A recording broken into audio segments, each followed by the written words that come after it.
So we have a learning from Parshas Devarim from Kol Dodi on the Torah. So let's take a look at it. We'll see. This is Kol Dodi. This is from HaRav Dovid Feinstein zt'l, HaRav Dovid Feinstein, the Rosh Yeshiva of Mesivta Tiferes Yerushalayim. Let's see what we have here now. Ele hadevarim asher diber Moshe bein Paran uvein Tofel v'Lavon. These are the words which Moshe spoke between Paran and Tofel and Lavon. Rashi comments that these words of rebuke and the places which Moshe mentioned refer to occasions when the Jews angered Hashem. Paran refers to the spies who were sent from the wilderness of Paran, Bamidbar 13:3. And Tofel and Lavan refers to the Jews' complaints about the manna. So Tofel and Lavan is the Jews' complaints about the manna. Two questions present themselves about the manna. 21:5. Okay, two questions present themselves. For one thing, the word between suggests that there was a connection between these two incidents. Yet the mission of the spies occurred near the beginning of the 40-year trek through the wilderness, while the complaint about the manna was near the end. What connection is there between these two events that occurred 38 years apart? What connection is there between these two events that occurred 38 years apart? What's the connection? Secondly, the name Tofel and Lavon is strange. The Hebrew word Tofel means attached, and Lavon means white. Like tefillah, when we say tefillah, it's like attaching ourselves, davening to Hashem. Tofel. So anyway, the word Tofel, Tofel is like a root word of tefillah. So Tofel means attached, and Lavan means white, implying that the people attached one word to another to formulate their complaint about the manna, which was white. Why, in alluding to the manna, does the Torah focus on its white color? In both incidents, the nation did wrong by complaining about gifts that Hashem gave them. In the case of the spies, it was the land of Israel, which they were about to inherit, and later it was the manna, which they called lechem hakelokel, the light bread.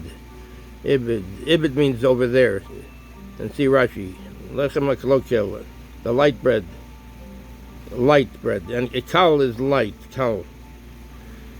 So in other words, it was like very light, the bread, and it tasted what it acquired the taste of whatever they wanted, but it was sort of light, and they probably wanted something more substantial to be eating. So anyway, it was called lechem hakelokel, the light bread. Really, the notion had the same basic complaint in both cases. They were tired of living under Hashem's constant observation. We see this from the sages' teaching, Yoma 75a, that the manna was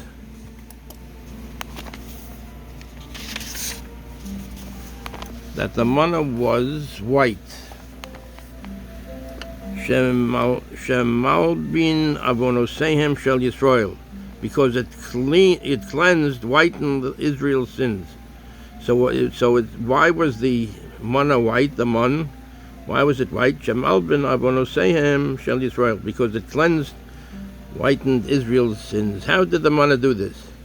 Each day they were able to gather only one measure of manna per family member, and that amount was edible only on that day. Anything extra they tried to gather would disappear by the time they arrived home. So if they tried to get a little more, it would disappear. Only exactly what they needed. And any manna remained uneaten on the day it was gathered would grow wormy overnight. So they had to have faith that there would be a new gift the following day. The result was that they had to examine their actions every day, because they knew that if they were not worthy, there would be no manna the next day. In the incident of the spies, they had the same worry about the land of Israel, that their every deed would be scrutinized, as Moshe was later to tell the Jews about the land. Eini Hashem Elokecha bo meireshis hashana v'ad achris shana. The eyes of Hashem are on it from the beginning of the year until the end of the year. Devarim 11:12. So Hashem is constantly looking at what's going on in Eretz Yisrael. The eyes of Hashem, Eini Hashem Elokecha bo meireshis hashana v'ad achris shana. The eyes of Hashem are on it from the beginning of the year until the end of the year. Devarim 11:12. They knew that once they were in the land, Hashem would watch them very closely and judge their every action. This was very likely one important reason why the report of the spies made them want to go back to Egypt. Thus we see the relationship between the incident of the spies and the complaint about the manna. The people complained that Hashem was watching them too closely, because with the manna also, they were able to gather exactly what they needed. Anything more became wormy. It didn't last. So in other words, there was no assurance for the next day. So in other words, they had to be worthy of the gift of the manna the next day. So they knew Hashem was watching what was going on, so they had to be.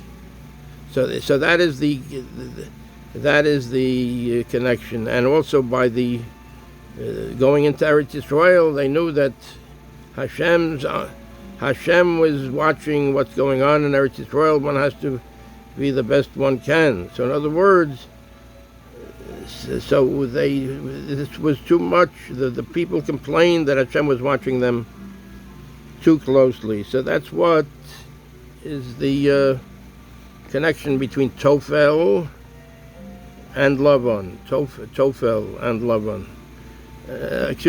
Which refer to the Mon, and also Paran also, which refers to the spies that Moshe sent to see the goodness of Eretz Yisrael. That's between those complaints.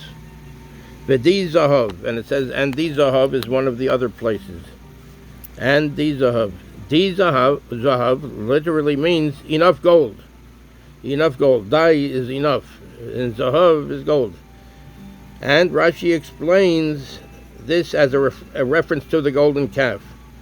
Since Hashem gave you so much gold, Moshe chastises the people, you became spoiled and made the golden calf. However, this seems more like a defense than a rebuke. So we have to determine how the sages understood Moshe's words as a rebuke. Another thing is puzzling about Rashi's interpretation. In Parshas Lech Lecha, he says that Hashem's promise to Abraham, Va'avorechecha, and I will bless you, Bereshis 12:2. So in Parshas Lech Lecha, he says Hashem's promise to Abraham is Va'avorechecha, and I will bless you, Bereshis 12:2, was a blessing for wealth. However, here he suggests that wealth leads only to evil. Because so how could Hashem bless Abraham with evil? In other words, he's blessing Abraham with wealth. That's a bracha. So how? And then Moshe is rebuking the people that since Hashem gave you so much gold, Moshe chastised the people. You became spoiled and made the golden calf. So in other words, that the riches might lead to bad, God forbid, chas v'shalom. So, and then it says that Hashem's promise to Avram was va'avorechecha, and I will bless you. The blessing for wealth. So Hashem would make a blessing for good. So how do we reconcile this? There are two different attitudes towards wealth. One good and one bad. Someone who is arrogant about his money because he feels he made it through his own efforts is very likely to ignore the extra responsibilities Hashem gave him to use his wealth wisely.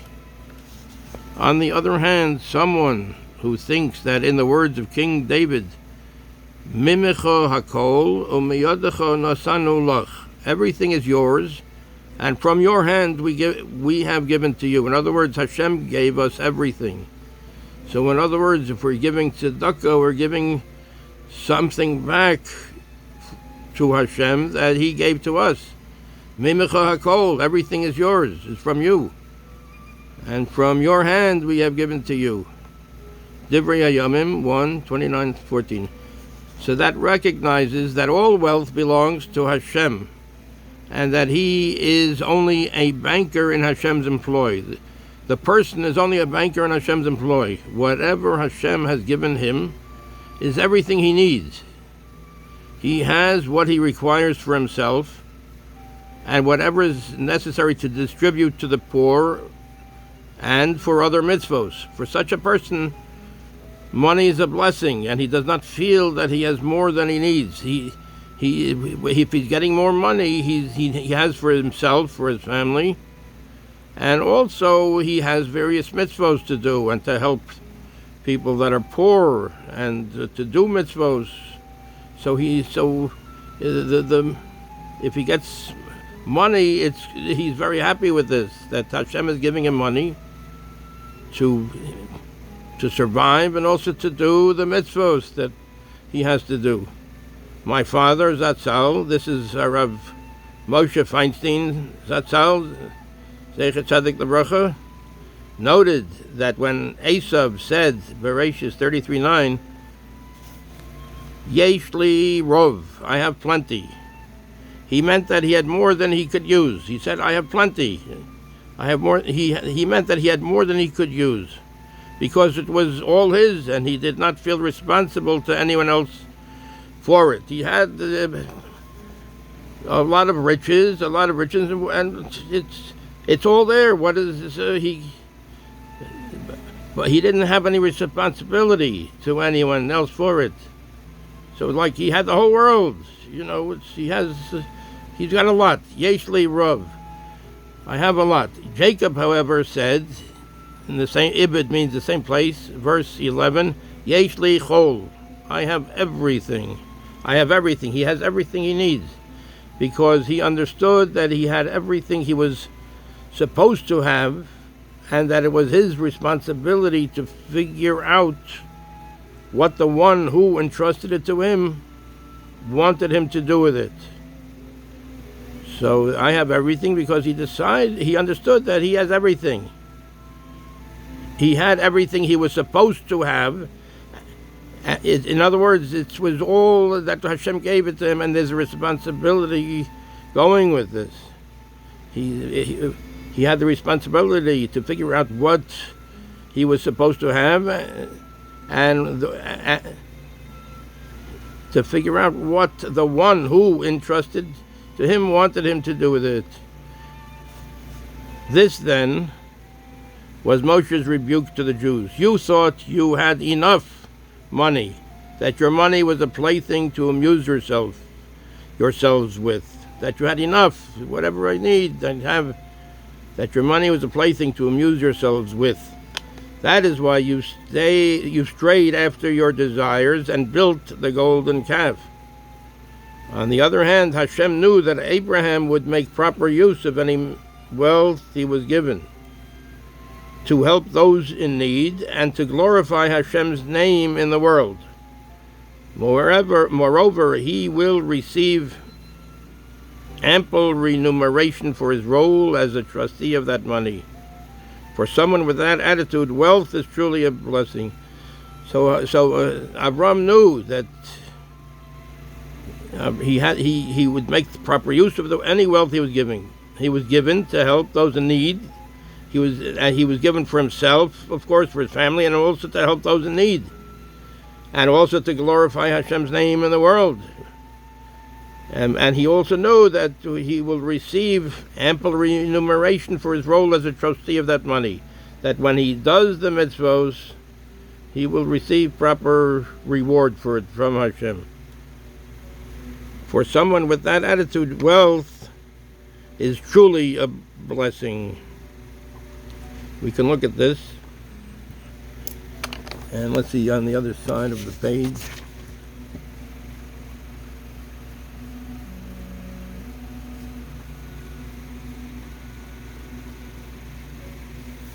So this is from Kol Dodi on the Torah.